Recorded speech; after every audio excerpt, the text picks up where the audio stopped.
The tragic life of Hollywood's golden girl has been examined by investigative journalist and Pulitzer Prize finalist, Anthony Summers.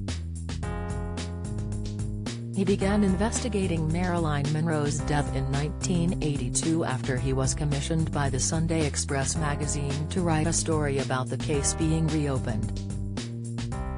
The 79-year-old conducted illuminating interviews with her inner circle and those who knew the truth about her life and death.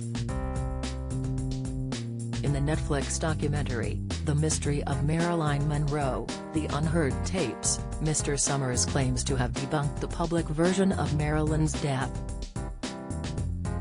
Speaking on the documentary, he said, "The public version of the story, the accepted version in 1962, turns on the word of Eunice Murray, Marilyn's housekeeper, and of her psychiatrist, Dr. Ralph Greenson." On Saturday, August 4, her final day alive at about 8 p.m. according to Mrs. Murray, Marilyn went into her bedroom and closed the door. Then perhaps sometime after 3 a.m., she woke to find the light still on. The door, Mrs. Murray said, was locked. Worried, she phoned psychiatrist, Dr. Greenson. He got up and drove the mile-and-a-half to Marilyn's house. According to him, he then managed to peer through a window to see Marilyn lying face down on the bed. Having broken a window and climbed in, Dr. Greenson said, he had told Mrs. Murray, "We've lost her." They called the police, according to police records, at 4:25 a.m. The original timeline had been a fixed point of the official story, but I had significant breakthroughs on that front. Mr. Summers spoke to the widow of Arthur P. Jacobs, who managed Marilyn's public relations, and found that he had been called on the night of Marilyn's death. Mr. Jacobs' wife, Natalie Jacobs, revealed on the documentary that her husband had been called at approximately 10:30 p.m. on the night of August 4, 1962. Mrs. Jacobs told Mr. Summers her husband had smudged everything off, as it was his business to keep the press and everyone at bay. Mr. Summers continued, "What was going on at the house between 11 p.m. and 3 a.m.? Clearly a key question, and in the end, we got answers to it. I found the DA had been contacted by a former ambulance man, and he said that he'd been aboard an ambulance that had gone to Marilyn Monroe's house that night."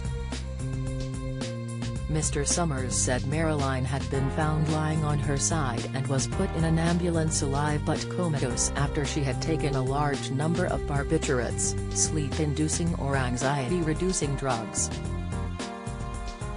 He claimed the Some Like It hot star had died in the ambulance and was then taken back to her home in Brentwood, Los Angeles.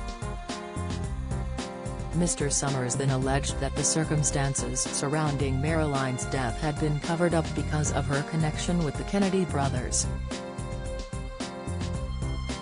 Reports suggest Marilyn had relations with both President John F.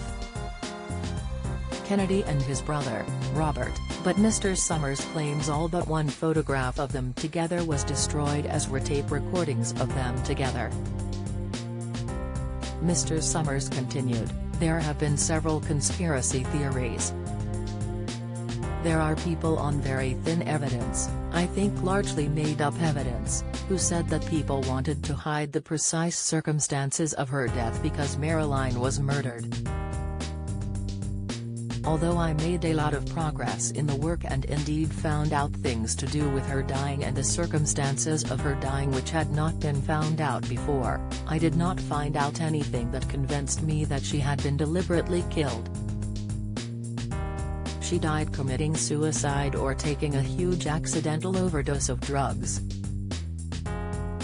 But I did find evidence that the circumstances of her death had been deliberately covered up." He went on to claim, "If you then say to me, why were those circumstances covered up? I would say that what the evidence suggests is that it was covered up because of her connection with the Kennedy brothers. The documentary, The Mystery of Marilyn Monroe, The Unheard Tapes, is available on Netflix.